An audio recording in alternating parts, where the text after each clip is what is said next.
Hey Coyotes! I'm Addie Rudy. And I'm Skylar Roy. Welcome to our first episode of Cmstv. We have a great show lined up for you, so let's roll the intro.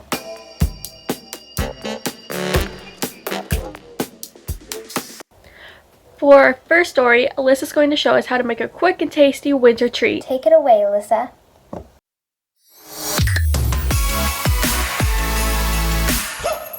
Step 1.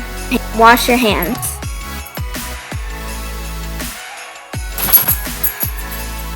Step 2. Grab ingredients. You'll need a pan with some wax paper. You'll need white chocolate chips. You'll need semi-sweet chocolate chips. You'll need a microwavable bowl, a microwave cup, and almonds. Be sure to pour the entire bag of chocolates into the bowl, along with the white chocolates, and you pour that into the cup, the entire.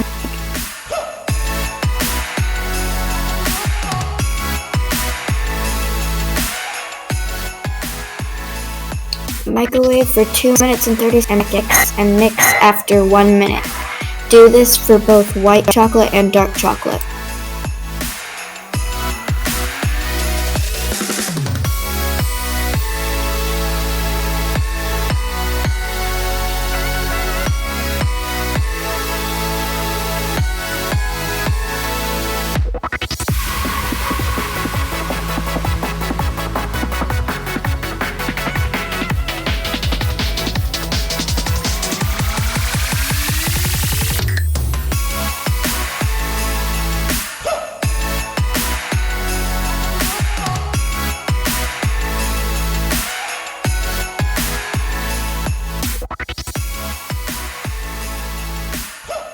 Mix the chocolate until it's soft and creamy with white and dark chocolate. Then you add half a cup of almonds.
Thank you for that amazing story, Alyssa. Those look really good. Maybe I should try them.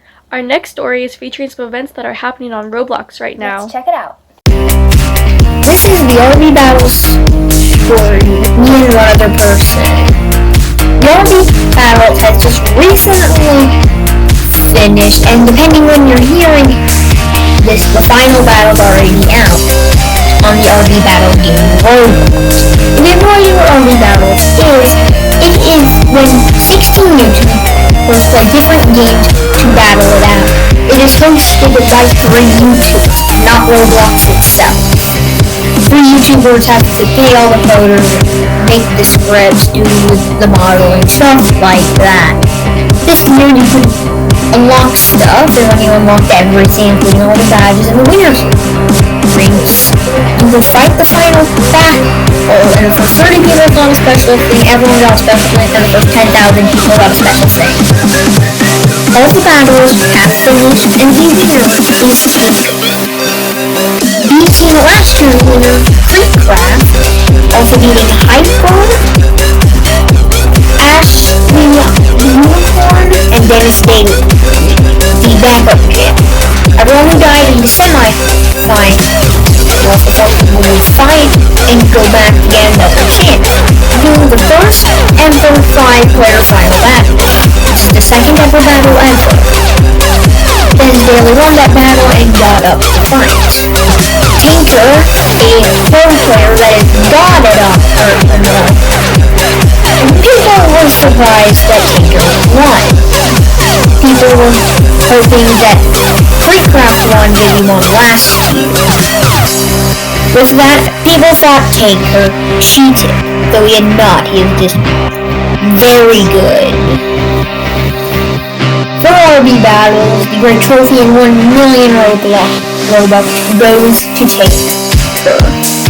He's sitting champion for this year.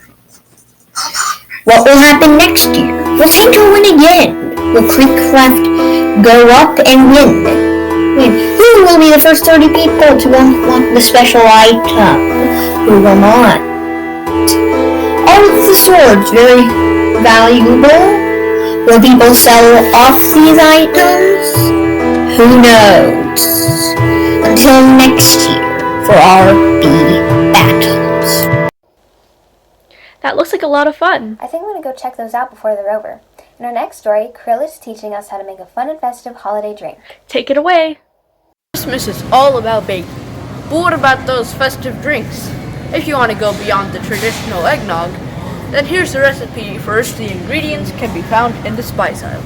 Oh, and you're going to need an orange too. You'll need 5 to 8 cloves, a stick of cinnamon, and a bit of allspice. Throw the spices into 2 to 3 cups of water and bring to a boil. Then cut up an orange, complete with peel, and put that in as well. Let the mixture boil for about 15 minutes at least. The longer, the better. This drink is called glue wine and normally is made with, you guessed it, wine. But for a family-friendly drink, just use a mix of juices. So in Europe, people make glue wine with wine because the purpose of this drink is to warm yourself as you're walking around the Christmas bazaars and it's very cold outside, and you drink this drink that is hot and spicy and it has the wine in it. But of course, when you're enjoying this with your family, you want everybody to enjoy it. And so I have found that a mixture of apple juice and grape juice works very well. Traditionally, the final touch is adding a lot of honey, but because the juice is already sweet, you'll need only 1 or 2 tablespoons. Glue wine has a perfect balance of sweet and sour. It also fills your house with warmth and incredible smells, making it the perfect holiday beverage. Merry Christmas! Now back to the anchors. That looks really good. I think I'm going to try making it this holiday season. That leads us to our next story on how you can avoid fast fashion and still get great clothes from your local thrift store. Hey everyone, me and Alexa are here to tell you guys how to shop sustainably this holiday season. Sustainable shopping, like thrifting or using eco-friendly sites, can help reduce fast fashion and clothes waste by so much. If the world cut out fast fashion, like Shein and H&M for example, fast fashion waste would be almost completely gone from the earth. A little background info. Fast fashion is clothes that are made very cheap and mass-produced, so the quality and environmental impact aren't too good. I know it's tempting for how cheap they are, but you can find tons of great things at thrift stores too. I have tons of outfits from Goodwill, like this one, or this one, thrifted, or this one, you guessed it, thrifted! And I love them just as much as I love new clothes. So this year, think about what really counts: saving our planet. Back to the anchors. Thanks for that great story, Alexa and Alessia. I think I should go down to my local thrift store and get some new reused clothes. Our final story is about a student's father and his business. Let's take a look. Hey Coyotes, I'm Karis. And I'm Lola. Today we have a very special guest, Mr. Arnett. During quarantine, he has been building and designing his new business called Municipal. He is going to tell us a bit more about Municipal and how he brought it up in quarantine. What's the work dynamic like at Municipal, and were people as determined as you to bring up the company? It's a fun environment to be in. We like to have fun, but the work is very serious. And sometimes the pressure and the stress can be high, so we like to keep things light and lively. And yeah, I think that's part of when you're putting together any team, you want to make sure that everybody is on the same page as far as what they're wanting to get out of the situation. Mm-hmm. What were some of the setbacks of creating Municipal during COVID? Good question, Lola. One of the biggest things is we had to quickly move to a situation where we were all working remotely and we weren't really used to it. It's probably the same you guys had to do with school. So we had to get used to how we would communicate with everybody on Zoom calls, video calls, and a lot of the scheduling our time with one another instead of just the natural time that we would get to hang out. That was definitely the biggest thing that we faced, particularly at the beginning. Okay. What is your most memorable time working on your company so far? I think it was when we officially launched our shop site, municipal.com, which was right at the end of July, after we had been through all of the things with the shutdown and the quarantine, working from home. Didn't know if we would get there, but to officially launch the site was a big moment for all of us. What does Municipal bring that other clothing brands don't? Well, that's what you're asking is really the biggest question any company can ask is what do you do uniquely that no one else does? And for us, we bring a unique take on versatility and comfort in the performance apparel category that we think nobody else does. Thank you for setting aside time for us to do your interview today. Yes, you're very welcome. And remember, you said that if I did this for you, you would be nice to me for a whole week. Okay. Thanks, Lola. Yeah. Thanks for watching, Coyotes. I'm Karis. And I'm Lola, Sending you back to the anchors. I think it's so cool how people can start their own businesses. I agree. Before we end our show, we have a few quick announcements. Next week is winter break. It's a good idea to get your work done before the break so you can relax and spend some time with your families. After the break, we have 3 more weeks until the end of the semester. Make sure you don't have any missing assignments at the end of the semester. That's it for our show. Make sure to be safe and always be awesome. Thanks for watching. Bye, Coyotes. Bye, Coyotes.